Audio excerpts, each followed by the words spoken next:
कुछ दिन पहले आईआईटी गुवाहाटी के एलुमनी अभिषेक धीमन, जो कि presently Rakuten company Tokyo Japan में एज ए सॉफ्टवेयर इंजीनियर की पोजीशन पर है, उन्होंने एक सेशन लिया था। उस सेशन में आपको पूरा कंप्लीटली डिटेल बताया था कि आज आपको सॉफ्टवेयर फील्ड में अपना करियर बनाना है तो कैसे क्या आपका रोड मैप होना चाहिए। तो यदि आपने ये सेशन एज ए मिस कर दिया तो आज का सेशन आप सभी के लिए बहुत ज़्यादा एज ए हेल्पफुल होने वाला है। और उस सेशन में कुछ स्टूडेंट को डाउट वगैरह जा रहे थे तो अभी आज के सेशन में आपको क्लियर हो जाएगा। तो यदि यार आप एक एमएससी के स्टूडेंट हो, आपको एक अच्छे से प्लेसमेंट पैकेज उठाना है एज ए सॉफ्टवेयर इंजीनियर बनकर, तो आपको कौन कौन से रिसोर्सेज एज आपको फॉलो करना चाहिए और कौन कौन सी स्किल्स आपको सीखना चाहिए, तो आज की इस वीडियो में एक चीट शीट आपको मैं शेयर करने वाला हूं। तो यार इस चीट शीट में आपको पूरा कंप्लीटली डिटेल जानने को मौका मिल जाएगा कि आपको कौन कौन सी स्किल्स सीखना चाहिए और अपने 2 ईयर ऑफ एमएससी में कौन से सेमेस्टर में आपको क्या क्या टारगेट रखना चाहिए, पर्टिकुलर स्किल सीखने के लिए कितना क्या टाइम उसको ऐसे देना चाहिए। तो इस चीट शीट में आपको जितने भी रिसोर्सेज वगैरह है पर्टिकुलर जो कि एलुमनीस वगैरह ने सजेस्ट करें कि आपको ये रिसोर्सेज ऐसे फॉलो करना चाहिए ताकि आपका टाइम वेस्ट हो, तो सारी चीज़ें आज आपको मिल जाएगी। तो चलो करते हैं स्टार्ट। तो सबसे पहले तो अपन जान लेते हैं कि एक एमएससी स्टूडेंट यदि अपना कैंपस प्लेसमेंट लाना चाहता है, यदि आप किसी भी आईआईटी से, एनआईटी से, ट्रिपल आईटी से या फिर central institutes like the HCU, BHU, DU या फिर एनी अदर सेंट्रल से अपना एमएससी करने के लिए इस बार गए हो, 2024 और 2026 बैच के आप स्टूडेंट हो, तो आपकी स्ट्रेटजी कैसे क्या होनी चाहिए। तो यार देखो कि मैं प्लेसमेंट को टोटल 4 कैटेगरी में डिवाइड कर रहा हूँ। आप किसी भी सब्जेक्ट के स्टूडेंट हो, वेदर वो मैथ्स, फिजिक्स, केमिस्ट्री, बायोटेक्नोलॉजी या फिर एनी अदर। तो देखो कि यार कैंपस प्लेसमेंट को अपन 4 कैटेगरी में डिवाइड करें तो पहला अपने पास रहता है सॉफ्टवेयर प्रोफाइल, दूसरा अपने पास रहता है डेटा साइंस, थर्ड अपने पास रहता है एडटेक और चौथा अपने पास रहता है कोर कंपनीज वगैरह। तो सॉफ्टवेयर फील्ड में अलग अलग प्रोफाइल्स वगैरह होती है। जैसे कि पहले अपने पास आता है वेब डेवलपमेंट। अब वेब डेवलपमेंट में भी 2 कैटेगरी अपने पास होती है कि यदि आज आपको फ्रंट एंड डेवलपर बनना है, यहाँ से फिर बैक एंड डेवलपर बनना है, यहाँ से फिर फुल स्टैक डेवलपर बनना है। तो हाजी मतलब आपको वेबसाइट बनाने का शौक हो तो ये उससे रिलेटेड प्रोफाइल होती है। दूसरी अपने पास रहती है ऐप डेवलपर। अब ऐप डेवलपर में 2 चीज़ अपने पास आती है, as a first of all android developer या फिर एज ए आप iOS डेवलपर बनना चाहते हो तो। तीसरा जो कि एज ए अपने पास रहता है गेम डेवलपर। चौथा है ब्लॉकचेन। तो ब्लॉकचेन एक डेटाबेस मैकेनिज्म है जिसमें यार डेटा को एक ब्लॉक के फॉर्म में एज ए स्टोर करा जाता है और उसको एक चेन के थ्रू से एज ए लिंक करा जाता है। तो यार प्रेजेंटली ब्लॉकचेन टेक्नोलॉजी बहुत ही ज़्यादा मार्केट में डिमांडिंग है। इसके बहुत सारे यूजेस वगैरह होते हैं जैसे कि money transfer, smart contract, personal identity security, health care, logistic, NFTs, government. Video में आगे बढ़ने से पहले मैं थोड़ा सा एक चीज़ मैं बता देना चाहूँगा आपको कि यार ये जो मैंने जो पूरा रोड मैप बनाया है वो रोड मैप अजय आपको एमएससी के स्टूडेंट को टारगेट करते हुए बनाया है कि अजय उनके first semester, second semester, third semester में कैंपस प्लेसमेंट कैसे क्या लेना है। वैसे यदि आप इन जनरल इसका रोड मैप देखोगे तो कहीं ना कहीं अजय थोड़ा बहुत डिफरेंट रहता है क्योंकि अपने पास एमएससी के स्टूडेंट के लिए थोड़ा सा कहीं ना कहीं टाइम कम रहता है। तो उन सारी चीज़ों को देखते हुए मैंने ये सारी चीज़ें बनाई है। तो सबसे पहले तो इन शॉर्ट इसका एक रोड मैप समझ लेते हैं कि आपको एक प्रोग्रामिंग लैंग्वेज का नॉलेज होना चाहिए, C++ या फिर जावा को प्रेफर करते हैं। दूसरा अपने पास रहता है data structure and algorithm. Third आपके पास रहता है कि 2 अच्छे आपको प्रोजेक्ट्स वगैरह बनाने पड़ेंगे। चौथा आपके पास रहता है कि जो प्रोजेक्ट्स आप बना रहे हो उसमें एक अच्छा सा अपने मास्टर करो अपनी स्किल्स को, क्योंकि वही एज ए आपको इंटरव्यू में एज ए प्रेजेंट करना है। नेक्स्ट अपने पास रहता है इंटर्नशिप। तो ये एज ए ऑप्शनल रहती है, यदि आप करना चाहो तो एज ए कर भी सकते हो या अदरवाइज अपने प्रोजेक्ट पर अच्छे से कमांड जमाओ। नेक्स्ट अपने पास रहता है प्रोफेशनल CV आपको बनाना है और लास्ट में रहता है कि मॉक इंटरव्यू के खुद के मॉक इंटरव्यू वगैरह शेड्यूल करो ताकि एज ए आपको इंटरव्यू का एक्सपीरियंस जानने को मौका मिल जाए। तो देखो क्या यदि आपका फर्स्ट सेमेस्टर अभी से स्टार्ट हो चुका है, कुछ स्टूडेंट का आईआईटीज़ में तो ऑलरेडी स्टार्ट हो चुका हुआ, एनआईटीज़ में भी कुछ एनआईटीज़ में स्टार्ट हो चुका, कुछ में भी होने वाला है। सेम जो सेंट्रल यूनिवर्सिटी वगैरह है उसमें भी ऐसे स्टार्ट होने वाला है। तो फर्स्ट सेमेस्टर का टारगेट आपका होना चाहिए कि आपको कम से कम एक प्रोग्रामिंग लैंग्वेज सीखना चाहिए। मैं आपको सजेस्ट करूँगा कि आप C++ ही सीखो क्योंकि मैक्सिमम स्टूडेंट इसको ही टारगेट करते हैं। जावा भी एक अच्छी लैंग्वेज है, अजय उसको आप ले सकते हो, बट C++ को ज़्यादा प्रायोरिटी आप देने की कोशिश करना।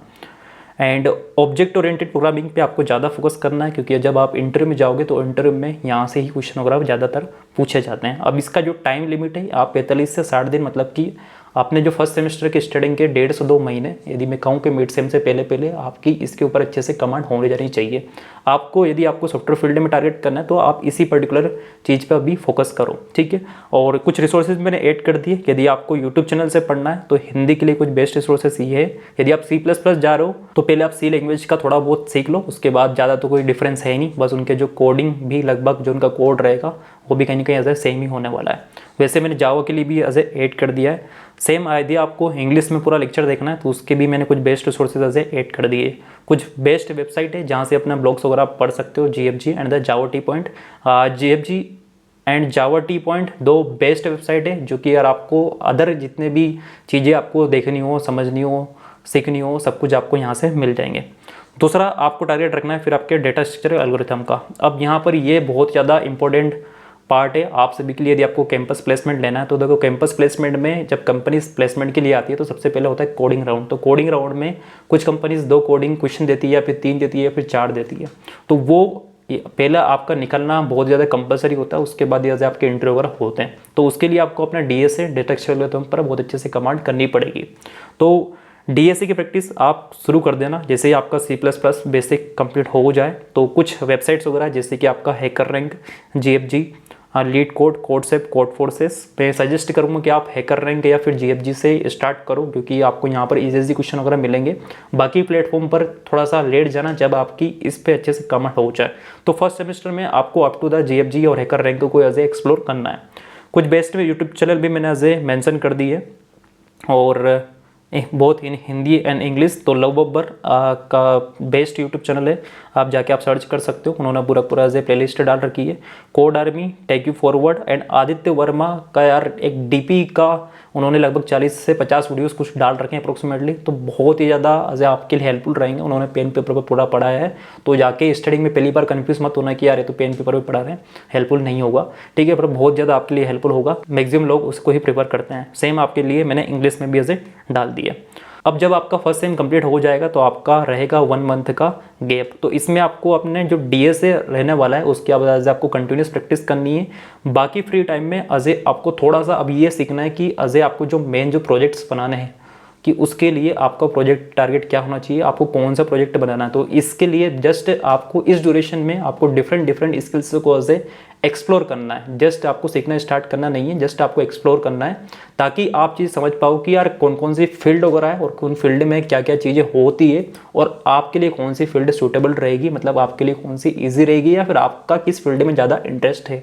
क्योंकि यहीं पर आपको जो प्रोजेक्ट सेलेक्ट करना है आपकी फील्ड के अकॉर्डिंग ही एज आपको सेलेक्ट करना है। क्योंकि अप टू द C++, जावा या फिर मैं डीएसए की बात करूँ तो ये सारी चीज़ें कॉमन होती है। यहीं से अभी डाइवर्जन हो जाता है कि आपको किस फील्ड पर अपना कमांड जमाना है, ठीक है। तो पहला अपने पास रहता है वेब डेवलपमेंट। तो सेम चीज़ इसमें 2 ही चीज़ अपने पास आएगी। फ्रंट एंड के लिए आपको HTML, CSS, जावास्क्रिप्ट सीखनी पड़ेगी, और बैकएंड के लिए PHP, Node.js या फिर Django, ये आप एज ए स्किल सीख सकते हो। और डेटाबेस मैनेजमेंट सिस्टम में आपको MySQL एंड द MongoDB आज आपको सीखना पड़ेगा, और API का आज आपको नॉलेज होना चाहिए कि API कैसे क्या बनाई जाती है। और मैंने एक बेस्ट ब्लॉग भी दे दिया, तो आज आप थोड़ा सा एक बार पढ़ लेना। और जैसे ही आप सर्च करोगे यूट्यूब पर कि वेब डेवलपमेंट से रिलेटेड HTML, CSS के बहुत सारे वीडियोस वगैरह आ जाएंगे। मैं यहाँ पर इसमें अलग से एक चीज़ और ऐसे ऐड कर दूँगा कुछ बेस्ट यूट्यूब चैनल के बारे में, तो आज के लिए थोड़ा ईजी हो जाएगा। नेक्स्ट अपने पास रहता है एंड्रॉइड डेवलपमेंट। तो इसमें कोई सी भी आपको एक लैंग्वेज सीखनी है, C++ या फिर जावा या फिर एज ए कोटलिन। नेक्स्ट अपने पास रहता है IS डेवलपमेंट के लिए स्विफ्ट या फ्लटर, दोनों में से आपको किसी एक को प्रीफर करना है। क्लाउड कंप्यूटिंग का आपको एक अच्छी अंडरस्टैंडिंग होना चाहिए, बेसिक अंडरस्टैंडिंग रहेगी तो अच्छी बात है। लाइक जैसे कि अपना AWS हो गया, इतना ही सफिशिएंट आप सभी के लिए रहेगा। अलग प्रोफाइल रहती है जैसे कि क्वांट रोल। तो क्वांट रोल के लिए यदि आपको जाना है तो थोड़ा बहुत इसको भी आप थोड़ा एक्सप्लोर कर सकते हो, ठीक है। इसमें लाइक क्वांट ट्रेडर होता है, क्वांट रिसर्चर होता है, क्वांट डेवलपर होता है, क्वांट एनालिस्ट लाइक प्रोफाइल होती है। तो एक बार ये ब्लॉग्स पढ़ लेना, लिंक आपको जैसे आप इसके ऊपर क्लिक करोगे तो ऐसे आपको मिल जाएगी। ब्लॉकचेन के बारे में ऑलरेडी मैं आपको बता ही चुका हूँ। नेक्स्ट अपने पास रहता है गेम डेवलपमेंट एंड ऐसी बहुत सारी चीज़ें रहती हैं। ये मैंने सारी चीज़ें मेन चीज़ें इसमें ऐड कर दी है। इसमें से अजय आपको कहीं ना कहीं सिलेक्ट करोगे तो आपके लिए बेटर होगा। नेक्स्ट अपने पास रहता है सेकंड सेमेस्टर का आपका टारगेट क्या होना चाहिए। तो देखो कि मेनली आपको अपने का फोकस करना है सेकंड सेमेस्टर में, क्योंकि आपका कोर्स वर्क भी कैंपस में कॉलेज में आपका चलता रहेगा। तो यहाँ पर आपको जो अपना डीएसए रहेगा, कोडिंग रहेगी, उसकी अजय आपको कंटिन्यूस प्रैक्टिस करते जानी है। यदि आपने GFG तक अच्छे से थोड़ी बहुत बेसिक कमांड आपकी जमा ली है, LeetCode, कोडसेप, कोडफोर्सेस लाइक प्लेटफॉर्म को अजय आप एक्सप्लोर करना स्टार्ट कर सकते हो। और कंटिन्यूसली कोडिंग के कंटेस्ट वगैरह होते रहते हैं डिफरेंट प्लेटफॉर्म पर, तो वो से भी आज आप ज्वाइन करोगे तो आप थोड़ा जानने को मौका मिल जाएगा लाइक कि किस टाइप के क्वेश्चन वगैरह रिसेंटली अभी पूछे जा रहे हैं, ठीक है। और इसी सेम में थोड़ा सा टाइम लेकर जब आपका मिड सेमेस्टर हो जाए तो उसके बाद अजय आपको अपना जो प्रोजेक्ट आपने जो सोचा है, जो प्लान करा है, उनकी जो करस्पॉन्डिंग स्किल्स वगैरह है उसको अजय थोड़ा सा कमांड करना स्टार्ट कर देना। और गिट और गिटहब सीखना आपके लिए बहुत ज़्यादा ज़रूरी है। यदि आप प्लेसमेंट के लिए जाओ तो डेफिनेटली इससे रिलेटेड बेसिक क्वेश्चन वगैरह पूछ लेते हैं कि गिटहब क्या होता है, ठीक है। और इसके कुछ बेस्ट यूट्यूब चैनल भी मैंने यहाँ पर आपको दे दिए हैं, ठीक है। ये गिट और गिटहब के मैंने इसमें लिंक दिया। नेक्स्ट अपने पर आता है समर ब्रेक। अब समर ब्रेक में आपको क्या करना चाहिए, तो देखो कि यार यदि आपने सेकंड सेमेस्टर में एक अच्छा सा प्रोजेक्ट वगैरह कंप्लीट कर लिया हो तो अजय आपको अपने सीवी में एटलीस्ट 2 प्रोजेक्ट ऐड करना चाहिए। 2 प्रोजेक्ट आपके पास रहेंगे तो आपके लिए बेटर होगा। मैक्स टू मैक्स आप 3 पर जाओ, 4 पे जाने की कोशिश मत करना, अदरवाइज नहीं तो आप खुद कन्फ्यूज हो जाओगे कि मैं इंटरव्यू में कौन सा प्रोजेक्ट अजय एक्सप्लेन करूँ। तो 2 प्रोजेक्ट अजय सफिशियंट रहेंगे, दोनों प्रोजेक्ट आपके तगड़े होने चाहिए। तो सेकंड प्रोजेक्ट अजय अपने जो 2 से 3 महीने का जो आपका समर गैप होने वाला है, इसमें अजय आप थोड़ा सा फोकस करना, ठीक है। और कंटिन्यूस आपको डीएसए की प्रैक्टिस तो करनी है। डीएसए थोड़ा सा यहाँ पर अभी थोड़ा कम कर सकते हो क्योंकि अभी आपको यहाँ पर प्रोजेक्ट पे ज़्यादा फोकस करना है। और इंटर्नशिप यदि आप ट्राई करना चाहो तो ऐसे इंटर्नशिप के लिए ज़रूर आप ट्राई करना। यदि आपसे कहीं पर आपको मिल जाती है तो वो अपॉर्चुनिटी ज़रूर आप लो, ताकि आपके एक सीवी में रहे ना, तो उसका बहुत एक पॉजिटिव इफेक्ट पड़ता है। यदि आपको ऐसा कंपलसरी सोचना नहीं है कि यार मुझे इंटर्नशिप ही लेना है, ठीक है। यदि आप अपने प्रोजेक्ट भी आपके बहुत अच्छे तगड़े रहेंगे तो आपको दिक्कत नहीं जाएगी इंटरव्यू वगैरह में, क्योंकि ऐसे बहुत सारे स्टूडेंट रहते हैं जिनका यार लाइक कि जिन्होंने इंटर्नशिप नहीं करी थी। जैसे कि यार अपने अभिषेक भैया की मैं बात करूं जो कि राकोटेन कंपनी में ही है, जिनका सेशन अभी हुआ था, तो उन्होंने भी कुछ इंटर्नशिप वगैरह नहीं करी थी। मेनली उनका फोकस था कि उनके प्रोजेक्ट्स पर। नेक्स्ट आपके पास रहता है अदर स्किल्स। अदर स्किल्स भी थोड़ा सा आपको कमांड करना पड़ेगा, मतलब कि आपको पूरा ज़्यादा ही नहीं फोकस करना है, बस मेनली इनके बारे में बेसिक अंडरस्टैंडिंग होना चाहिए। इसमें थोड़ा सा एक इंपॉर्टेंट हो जाता है डेटाबेस मैनेजमेंट सिस्टम, DBMS। तो उसके लिए मैंने एक यूट्यूब है गेट स्मैशर के नाम से, वो चैनल बहुत ही बेस्ट है। यहाँ से अजय आप इनके जितने वीडियोस वगैरह आप एक बार देख लेना तो आपको आइडिया मिल जाएगा। अदरवाइज ब्लॉग के थ्रू भी आप जा सकते हो। वैसे आपको ऑपरेटिंग सिस्टम का भी बेसिक अंडरस्टैंडिंग होना चाहिए, है ना, ये कंपलसरी नहीं है। और कंप्यूटिंग नेटवर्किंग के बारे में आपको जानना है तो अजय जान सकते हो। नेक्स्ट अपने पास रहता है डिप्लॉयमेंट एंड द डेवऑप्स। इसके बारे में आपको जो टर्मिनोलॉजी मैंने यहाँ पर लिखे, CI/CD, डॉकर से क्या होता है, क्लाउड सर्विसेज क्या होती है, लाइक AWS, माइक्रोसॉफ्ट एजर, इनके बारे में थोड़ा बहुत नॉलेज होना चाहिए कि यार हाँ ये चीज़ें होती क्या है। बाकी इतना ज़्यादा आपको इन डेप्थ जाने की ज़रूरत नहीं है। तो कुल मिला के यदि मैं कहूँ तो आपका एक प्रोग्रामिंग लैंग्वेज, उसके बाद आपका DSA एक अच्छी सी कमांड, तीसरा आपके पास रहता है प्रोजेक्ट के लिए बस जितनी मैंने स्किल्स वगैरह आपको बताई थी उसमें से किसी एक पे फोकस करना, सभी फोकस करने की कोई ज़रूरत नहीं है। और नेक्स्ट आपका जो सेमेस्टर ब्रेक हो जाए उसके बाद जैसे आपका थर्ड सेमेस्टर स्टार्ट होता है, उसमें अजय आपको अपने CV को अच्छे से बिल्डअप करना है। उसमें थोड़ा सा आपको चीज़ें ध्यान रखनी है, अननेसेसरी चीज़ें ऐड नहीं करनी है। CV बन जाए उसके बाद जरूर अपने जो सीनियर बैच है आप सभी की, उनसे जरूर एक बार उसको क्रॉस चेक करा लेना, वेरीफाई करा लेना। बाकी हम भी इस प्लेटफॉर्म की तरफ से आपकी हेल्प करेंगे डेफिनेटली। और इंटरव्यू प्रिपरेशन के लिए कोशिश करना है कि जो कैंडिडेट अपने मतलब जिन कैंडिडेट हैं यूट्यूब पर बहुत सारे वीडियोस अगर आपको मिल जाएंगे, उन्होंने अपने एक्सपीरियंस शेयर करें। कुछ मॉक इंटरव्यू भी अजय आप अपना करवा सकते हो, ठीक है। कम से कम आपके 2 या 3 मॉक इंटरव्यू अगर हो जाएंगे तो आपके लिए बहुत ज़्यादा अजय हेल्पफुल रहेगा। आपको चीज़ें समझ में जाए कि हाँ रियलिटी क्या है, क्योंकि रियलिटी बिल्कुल ही अलग होती है कि आपको बोलना क्या है, आपको इंटरव्यू कैसे क्या स्टार्ट करना चाहिए, प्रोजेक्ट को कैसे क्या प्रेजेंट करना चाहिए, सामने वाला क्वेश्चन पूछ रहा है तो उसको कैसे क्या आंसर देना चाहिए।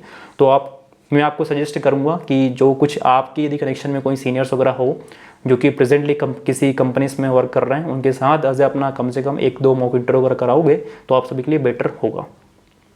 और मेन फोकस करना अपनी कम्युनिकेशन स्किल पर और प्रोजेक्ट प्रेजेंटेशन है, यही चीज़ आपकी मेन होती है। तो ये सब कुछ अजय आपका हो चुका हो। थर्ड सेमेस्टर के बाद ही अजय आपके कैंपस प्लेसमेंट हो जाते हैं IITs में। बाकी NITs, IIITs और मैं बात करूँ DOBHU, इनमें तो थर्ड सेमेस्टर से कंपनीज वगैरह आना स्टार्ट हो जाती है। तो ये चीट शीट आपको मिल जाएगी अपने टेलीग्राम चैनल पर, और बाकी अपनी एप्लीकेशन भी अजय डाउनलोड कर लेना, वहाँ पर ये सीट्स वगैरह से आपको परमानेंट मिलती रहेगी, ठीक है। Okay, all the very best. यदि आपकी कोई सी डाउट वगैरह हो तो आज आप कमेंट करके पूछ सकते हो। बाकी नेक्स्ट वीडियो जल्दी आप सभी के लिए लाने वाला हूँ। ओके।